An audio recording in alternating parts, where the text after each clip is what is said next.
एक तो जीने नहीं देती, बीवी एक तो जीने नहीं देती, ऊपर से करवा चौथ रखती है, मरने भी नहीं देती।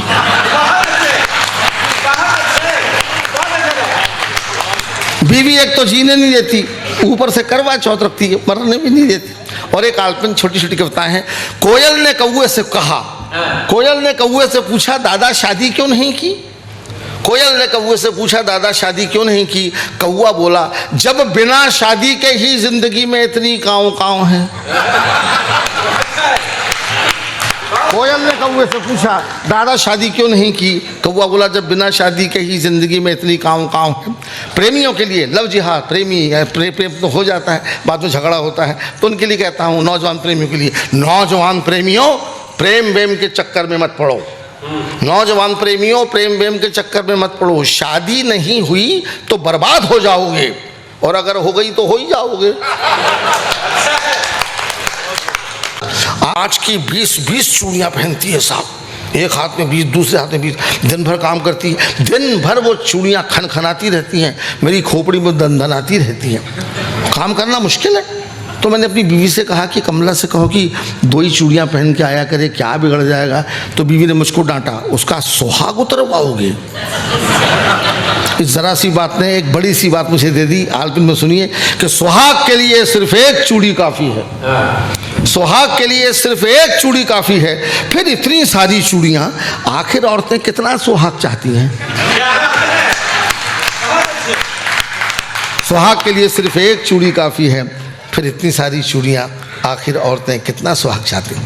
मित्रों, आज कविता पढ़ने का उतना मन नहीं, मैं तो बहुत देर तक कविता पढ़ने वाला कवि हूँ, और मैं लंबी कविताएं सुनाता नहीं हूँ। लंबी कविताएं सुनाने से एक्सीडेंट हो सकता है। एक कवि ने बहुत लंबी कविता सुना दी, सामने बैठा एक VIP चल बसा, लंबी कविता से वो लंबा ही हो गया, उस पर हत्या का मुकदमा चला। जज ने कहा कि तुम्हारी कविता से एक आदमी की हत्या हुई है, तुमको फांसी की सजा दूंगा मैं, कोई अंतिम इच्छा हो तो बताओ। तो कवि बोला कि साहब वही कविता मैं आपको सुनाना चाहता हूँ, इसलिए नहीं। आइए आइए, आज मुझे माफ़ कीजिए कि बड़ा अच्छा हुआ है, सचमुच कही कविता है। और आप कल्पना नहीं कर सकते कि विचार कैसे सूझा। क्या आप बता सकते हैं कि दुनिया का सबसे छोटा कैरेक्टर कौन सा है। सबसे छोटा, इतना छोटा कैरेक्टर आपके दिमाग में नहीं आएगा। आएगा बिल्कुल, जबकि दिन भर रोज आपका काम उससे दोनों टाइम पड़ता है। उसका नाम है गेहूं।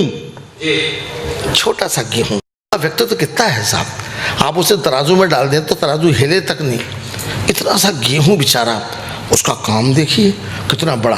कहने का मतलब यह है कि एक छोटा सा गेहूं रोटी बनने तक जितनी यातना, और जो यात्रा करता है उसका कोई जवाब नहीं है।